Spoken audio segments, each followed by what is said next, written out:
what we found is that there really aren't good orchestration tools available to teams and leaders today.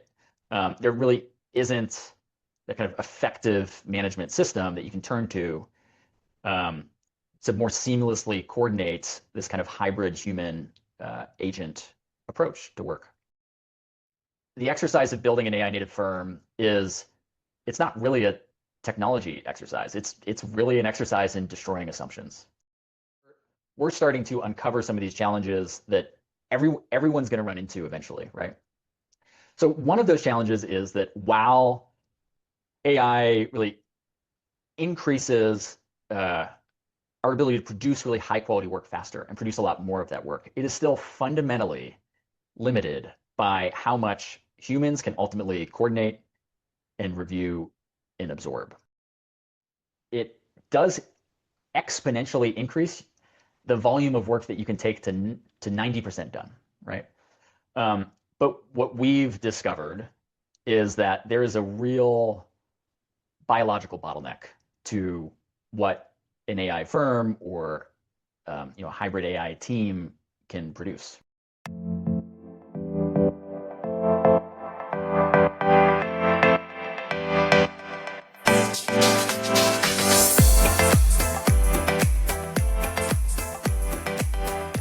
Welcome to the AI Adoption Podcast. I'm your host, Professor Ashley Braganza, and it gives me great pleasure to welcome Chris Donahoe from Stillpoint, which is a global consulting company based in DC, to this episode. Chris, thank you so much for joining my listeners and me on to talk about AI and AI adoption. Before we kind of get going, I wondered if you could be so kind as to give us a little bit of background about yourself and also about Stillpoint, please. Yeah, of course. It's great to be with you today, Ashley. I appreciate the opportunity to explore these fun topics. As quick background, Stillpoint is a global corporate affairs and public relations firm headquartered in Washington, D.C. My co-founder and I and the partners that have joined us along the way set out about a year ago to really disrupt the corporate affairs and consulting model in professional services. In many ways, we compete with the Edelmans and the Brunswick groups of the world, but what makes us unique and uniquely competitive is our operating model, which is built to be AI native. And I think what I'm excited to share today is as we've progressed along our own journey developing a more AI native firm, we've learned a lot of interesting lessons along the way. And I'm hoping to share some of those insights with your listeners. Great, thank you. So let me ask, what does it take to start up an AI native company? So I think it's fundamentally important to understand that, AI and these emerging technologies, they're not free magic, right? There are still very real costs in the business, but those costs have moved. There are still very real bottlenecks, but the bottlenecks have changed. And the burden on managers and professionals in the way they work and the way they go about creating value for our customers and our clients has very much changed. So I think fundamentally what it takes to start and build an AI native company is to challenge all of your inherited assumptions, right? I think the exercise of building an AI native firm it's not really a technology exercise. It's really an exercise in destroying assumptions, right? And so your starting point has to be the willingness to ask yourself and your team, why does our business work the way that it does? Why does our industry or our profession typically do things this way? And is that legacy approach still valuable, right? And for a lot of people, including for ourselves, AI forces that really uncomfortable question of asking, is this process that we're so used to running and executing, is it still valuable in a post-AI world, or are we continuing to do it just because it's familiar, right? We haven't gone through the work of questioning some of those fundamental assumptions.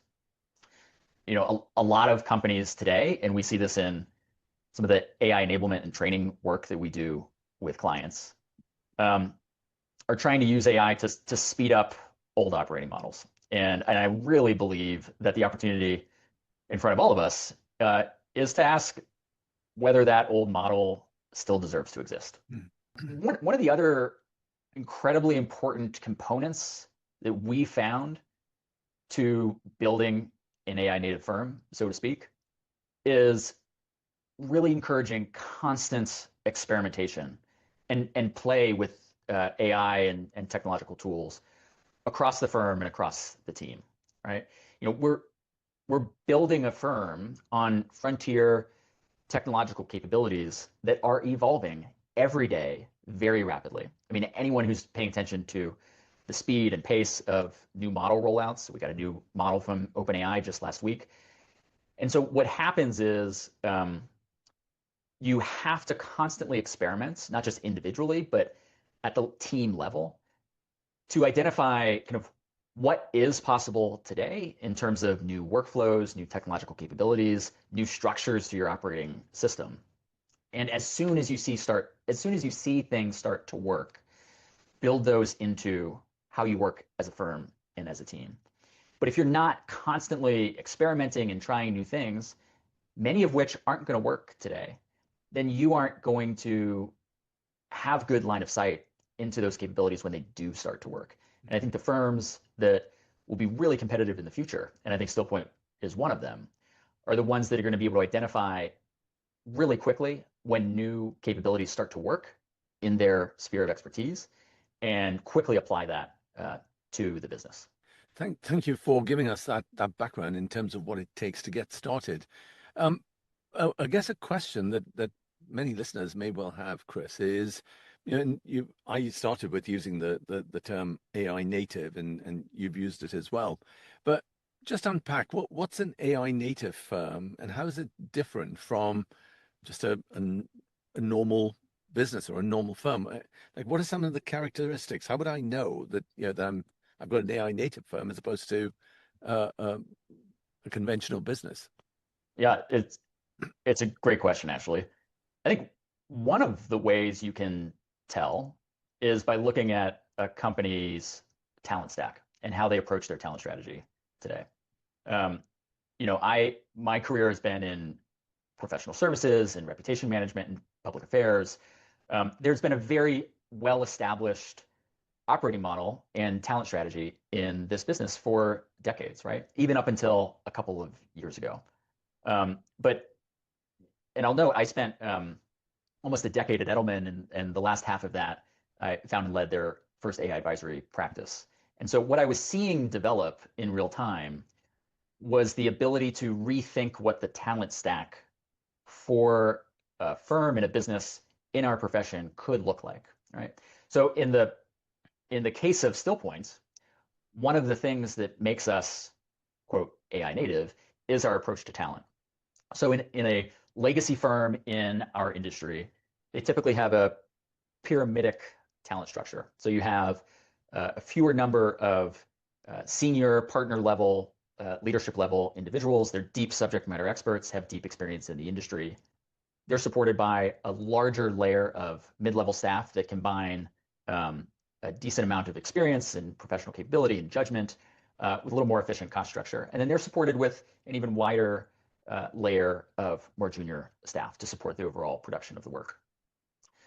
At Stillpoint, we've flipped that talent structure on its head completely. So our human talent on the team is exclusively the most senior layer of talent. So we are a partner, MD level. We have former corporate chief communications officers, former heads of agency practices, former heads of Washington, D.C. offices for Fortune 500 companies. Exclusively that most senior layer of human talent. We have no junior staff whatsoever. Our entire support infrastructure, so to speak, is completely agentic and built on these emerging technologies.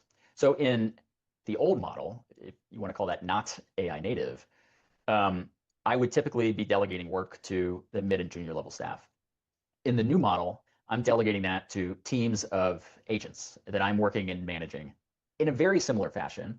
But the operating approach is very different, and it has really very practical impacts on our cost structure, the speed and quality of the work that we can deliver to our customers.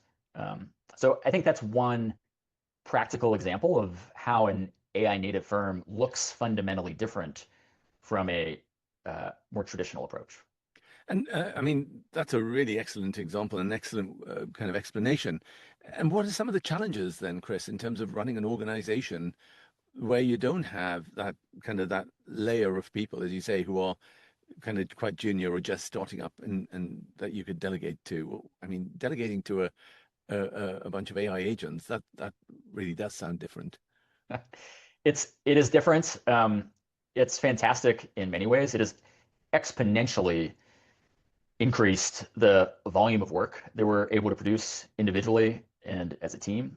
I think it's significantly enhanced the quality of that work. Like the work we're able to produce today is informed by a much deeper body of insights and information and data than even I was producing a couple years ago. But we are running into new challenges, right? And I think this is important for anyone listening who is working to develop a more technology forward or AI native approach, either as a company or within their own team, because I think we're starting to uncover some of these challenges that everyone's going to run into eventually, right?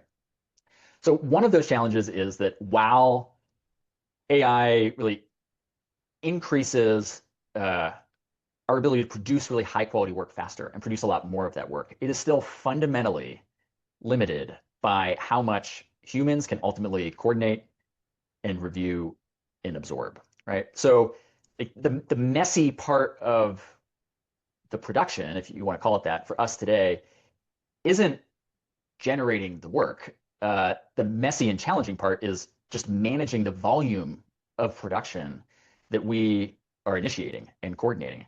And then, of course, um, uh, exercising good quality control and judgment so that the quality of that work reflects what we want to provide our customers as a firm. And so, like, I'll speak from personal experience that that challenge manifests like literally in just my ability to remember what I have delegated to AI and where those individual tasks are in the process, right? So like I'm working across Claude and ChatGPT and Gemini and email and proprietary systems and each of those are used for different things. And even across the AI tools, they have different strengths and weaknesses. And so I can't just work in one platform. I work across all of them simultaneously. And it's increasingly hard to just to keep track, for me to keep track of what I started, where it is, what I need to go back to, right? And so what we found is that there really aren't good orchestration tools available to teams and leaders today. There really isn't that kind of effective management system that you can turn um, to more seamlessly coordinate this kind of hybrid human agent approach to work. Um, and we've experimented some in building kind of our own orchestration systems and leveraging different capabilities and have developed some simple best practices for ourselves.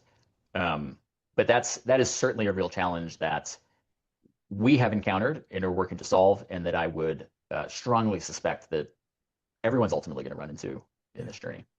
I mean, what you're describing is a very, very different way of working, a very different approach to how not just the job is done, but how tasks are delegated on different platforms, possibly, and then coordinating that work. So, when you're looking to recruit people into Stillpoint, Chris, what sorts of skills are you looking for? How do you even begin to decide the sorts of person you're going to bring in who can manage in this very different environment? In many ways, that skill question is in and of itself a separate, not necessarily challenge, but key priority that we've had to navigate, right? And the way we think about it is at still point is that the ideal person for us has a kind of a rare combination of skills, so to speak, today. And I think they include three things. One, they have deep real world expertise. That's one of the reasons we've built the business kind of exclusively on that senior most layer of human professional talent. Second, we're looking for individuals who have kind of like a generalist's ability to integrate multiple disciplines into a single body of work, right? So I think for us and increasingly for teams and firms that are operating in a more AI forward way, one of the effects of that is team size on projects or tasks is decreasing. And so that increases kind of an individual's imperative to cover more ground. And so an individual who has deep real world expertise, but also can work across or integrate multiple disciplines as they go about their work is really, really important. And I think really valuable in this post AI world. And then the third piece, probably not surprisingly, is at least a basic fluency with AI tools and kind of a muscle memory or a mindset for how to go about your work in an integrated fashion with these agentic capabilities. And I think one of the reasons that kind of rare combination of talent is challenging is that all three of those things aren't something you can like pick up in a training, right? Mm-hmm. They're not skills I can equip people with directly as part of onboarding. There are things that come from curiosity, experimentation, learned pattern recognition, ironically, and just years of doing the work. So I think, like, if I had to sum it up, like what am I looking for in terms of skills? I think the new premium for talent is going to be placed on someone that has expertise plus range plus AI muscle memory. If you can point me to someone that has all three of those things today, I absolutely want to talk to them. And those are the kinds of people we're building this firm around. And I think the kinds of people that most teams will need to be looking for moving forward if they are going to fundamentally rethink, how they operate and their ways of working. I was just going to follow up on that and just say, if you've got these senior people who are all working, where does management fit into this kind of way of working? And yeah, how does that management dynamic work? One of the things that we're finding, and this is true within Stillpoint and with the client teams that we're working and embedding with, is that management skill, management as a discipline, is becoming a baseline requirement for being successful in an AI native operating environment, right? It used to be that there was, typically a company would have a management layer, right? And then you'd have individual contributors underneath and as part of that. Today, with the agentic hybrid approach to work that is possible and that a lot of people should be running and experimenting with, even solo operators are managers now, right? You are, even if you're working independently, you should and probably are now managing teams of agents. And a lot of the typical and important management skills that mattered in a human organization matter just as much, perhaps even more, in an agentic hybrid organization, right? And those skills are, the scoping of work, clear delegation, clear and helpful feedback, synthesizing work across multiple members of the team, exercising judgment in review, knowing when something is done and ready to go into production or delivered to a customer, or knowing when it needs final tweaking. All of those things are tasks and skills that typically the management layer executed. But I think every professional today needs to be approaching their work and their management of AI tools in that fashion. And I guess in terms of from a management perspective, I mean, a big job or task that the managers perform is to look at how work is coordinated, how work is orchestrated across different, whether it's individuals or within teams of individuals. I mean, that whole coordination, orchestration activity becomes absolutely critical. And I just wondered, in AI native firms that you've described, and Stillpoint is clearly an example. I mean, how do you start to orchestrate and keep track of those tasks, and particularly when there are interdependencies between the tasks? Yeah. How does that happen? Yeah. So, I mean, this is candidly one of the just messy parts of the AI transformation journey right now, right? Like managing and coordinating between teams of agents and those interdependencies. There is not an off-the-shelf seamless solution for it today.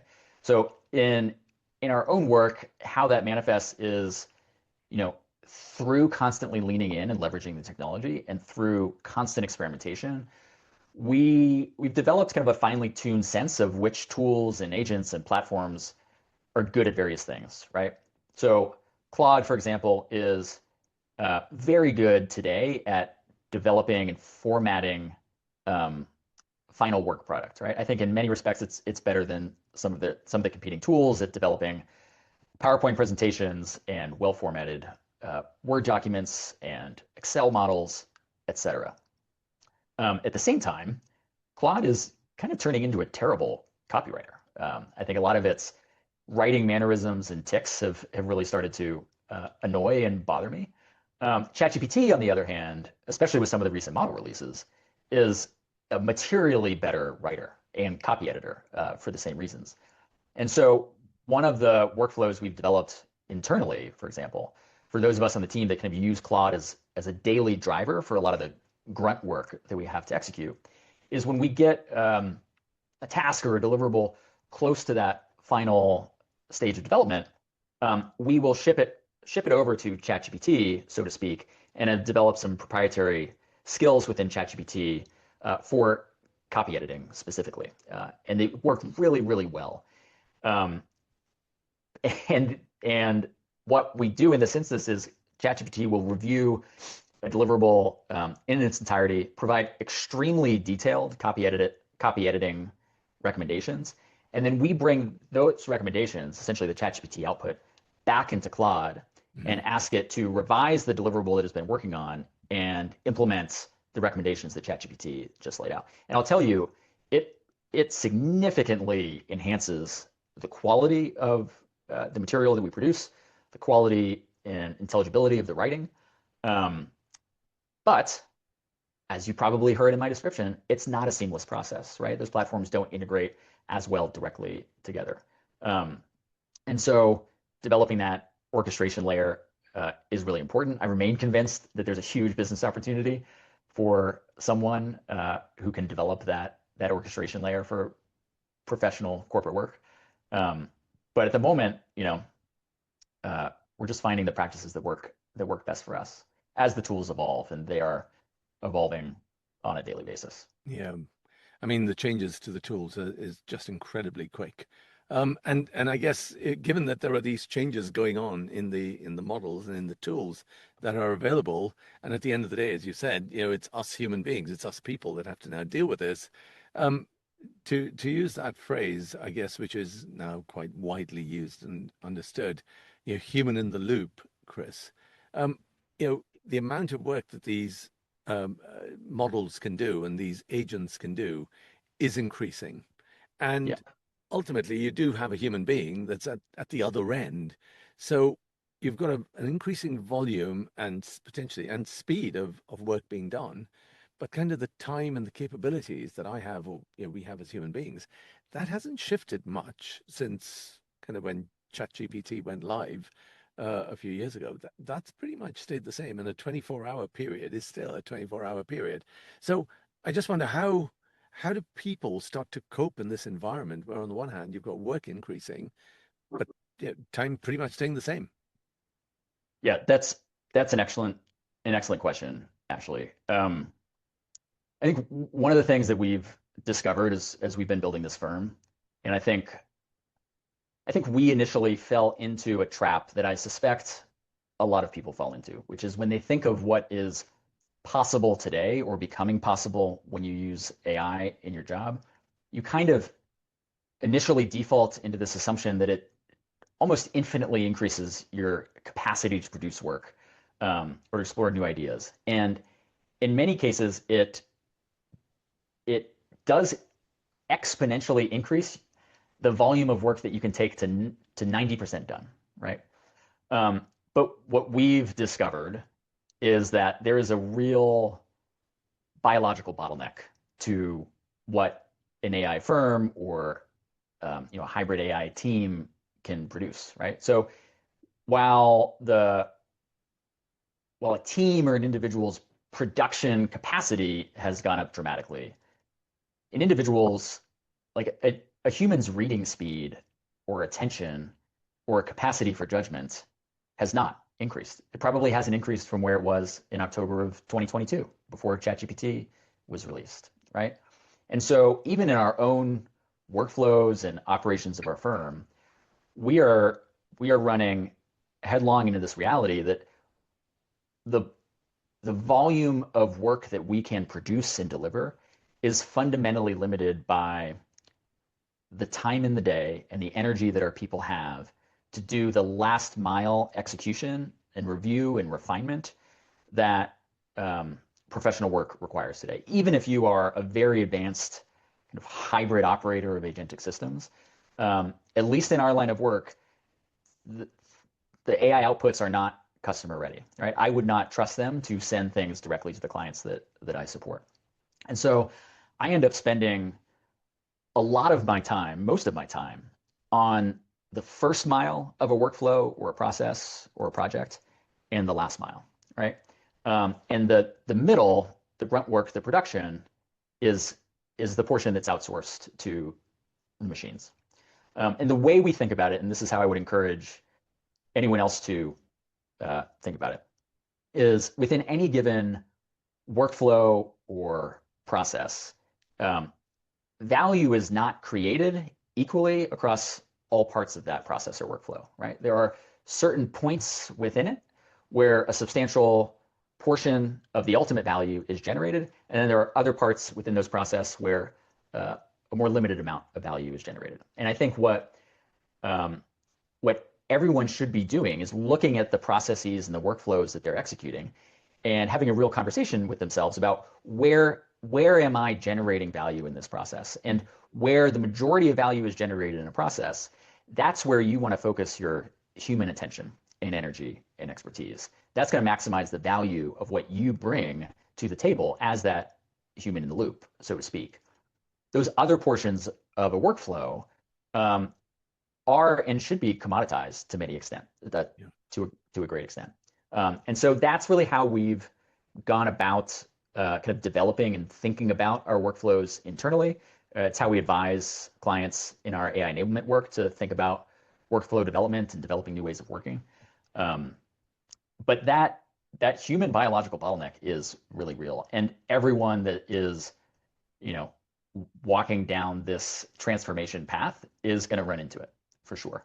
That's really fascinating, because everyone assumes that once we've got these agents running and we've got humans in the loop, we'll be able to do even more, and therefore everything will run fairly smoothly. But I think what you're highlighting is you've still got someone that then needs to take these decisions, and at some point kind of agentic speed hits human speed, and then, or I think the phrase you used was a bottleneck. Everything slows down.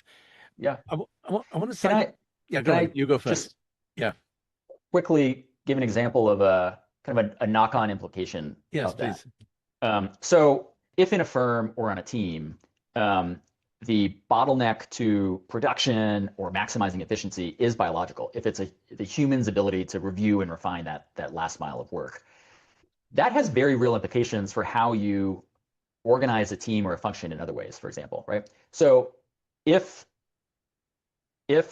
an AI agent's ability to deliver high value work is limited by a human's ability to review and refine it, that increases the opportunity cost of other applications or uses of that human's time, right?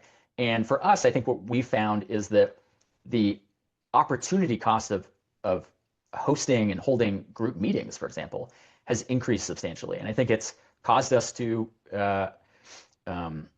very intentionally reduce the number of meetings that we organize and hold internally. At the very least, apply a lot more scrutiny to why we do them, right? Like if I bring 3 or 4 people together for 45 minutes or an hour, like the amount of work that they could review and refine and take across that last mile, if they weren't in that meeting, is dramatic and extraordinary and far greater than it was even a couple years ago, right? So even when you think about the specific bottlenecks that individuals run into in their own workflows, how that manifests in the implications across a team or a function can have these other unexpected knock-on effects. And I think that's just one example that I would encourage people to think about. Yeah. I mean, I think that's a really good intervention in terms of just clarifying how this works and what some of the implications are of what you've been talking about. Chris, could I just cycle back? Because something you said a little earlier has been kind of playing in the back of my mind, and I just want to come back and explore it a little bit. And that is, you talked about, particularly when you're bringing people into the business and recruiting people, you talked about bringing fairly senior people in, and you described very clearly this hierarchy, the structural hierarchy that exists in most organizations. One of the things that I guess the challenges that are out there is and you can understand this argument that if you're not bringing people in at a junior level, college graduates, university graduates, for instance, if you're not bringing in people at that junior level who Mm-hmm. can then come up through the ranks, kind of in 10 years or in 15 years, who's going to be running Stillpoint? Yeah, Where's that's that? Yeah, where's that kind of the making sure that there is a continuum of expertise that can then take over in time. yeah, that is an excellent question. One I've certainly wrestled with for some time, right? Like at this moment in time, the competitive and I think winning business model for a firm like ours in our industry is one that leverages and takes advantage of the incredible ability to create value for customers by combining that deep career expertise with new technological capabilities, right? Mm. Like that combination today is unlocking substantial value. And so for firms that can combine those new components and deliver them to the market and to customers effectively are going to be the ones that win. So in some respects, that's a competitive imperative for any firm that wants to win in the marketplace today. Yeah. But you're absolutely correct. If everyone rushes to adopt that model, the talent pipeline for the industry just evaporates, right? If Mm. there's no need for junior staff, how do you develop a pipeline of deep expertise uh, when today's current experts retire, right? Um, I don't think anyone has figured out how to solve that today. At Stillpoint, we've kind of thrown around different ideas like creating future professional fellowships in partnership with our clients to kind of build a pipeline of the future expertise as folks come out of school and develop in their careers. Um, I think from a purely competitive strategy perspective, I think we benefit from a certain dynamic, which is at Stillpoint, we are going to be one of the firms adopting that competitive model more quickly. There are going to be other firms in this industry that either don't see the future the way we do or are transforming on a slower timeline. They are still hiring junior staff. They're developing expertise and talent over time. So in a very real way, while the demand for less experienced talent um, has diminished for certain types of firms, as an industry, it has not evaporated by any means. And so there is still that pipeline. And I think in a very real way, Stillpoint will benefit from kind of the industry's overall cultivation of that future talent, even if it is being produced and cultivated uh, at a reduced volume. Yeah. Um, but I'd be really curious if you have particular thoughts as you've thought about kind of other industries as well, or if you've seen approaches that you think are smart, or if anyone listens to this and they have a great idea, I'm all ears because I think it's a really important question. And as someone that kind of cares about this profession in this industry, it is a question we need an answer for, certainly over the next half decade or so.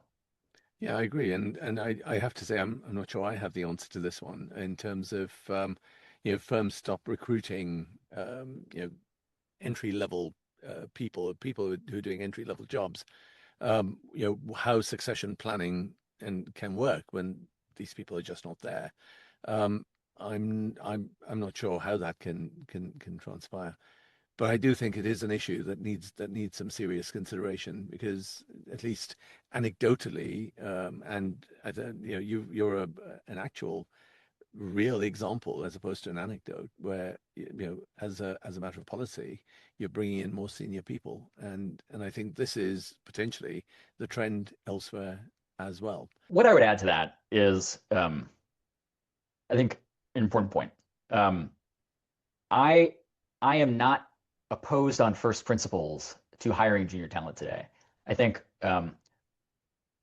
one of the things that we've done is very intentionally built our business and operating model around where we see a lot of the value being created for clients. And it is in that combination of deep expertise and technological capability. Um, that is not to say that uh, early career professionals can't offer value. But I think early career professionals have to really grapple with the value proposition that they make to employers as well. I think what I have seen over the past couple of years is um, a lot of professionals coming out of college, and the value proposition that they are offering is essentially that they can do work more cheaply, right? But the reality is that for many of us with these AI tools, there is an even less expensive option, and one that is much faster and doesn't take vacation and produces very high quality work, right? And so what that means is for early career professionals, they need to begin to make a different value proposition to employers.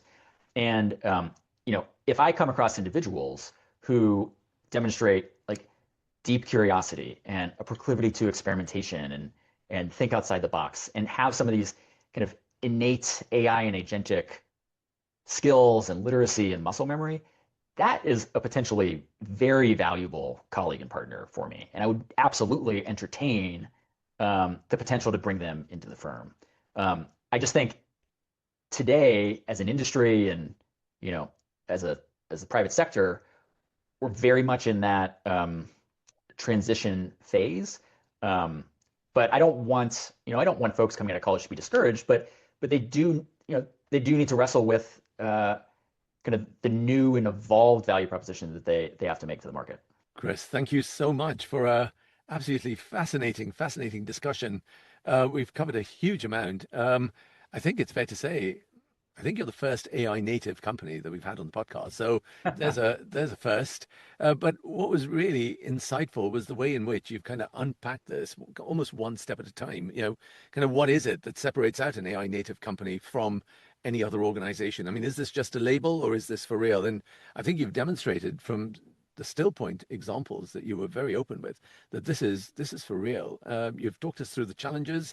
It isn't perfect. There are some obstacles that when someone's trying to run an AI native organization, and you've set those out incredibly clearly.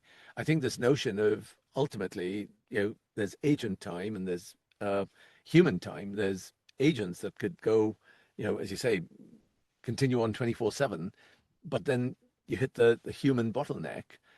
Because 24 hours in a day is what impacts all of us as people, and yet there's this need for coordination and orchestration of tasks if people are going to really exploit and make use of AI technologies. So, what an absolutely fascinating, great conversation, Chris. I really appreciate you joining me on the AI Adoption Podcast. Thank you for having me. I appreciated the chat as well. Looking forward to more of them. And as ever, I would ask listeners to subscribe, to listen, and to follow.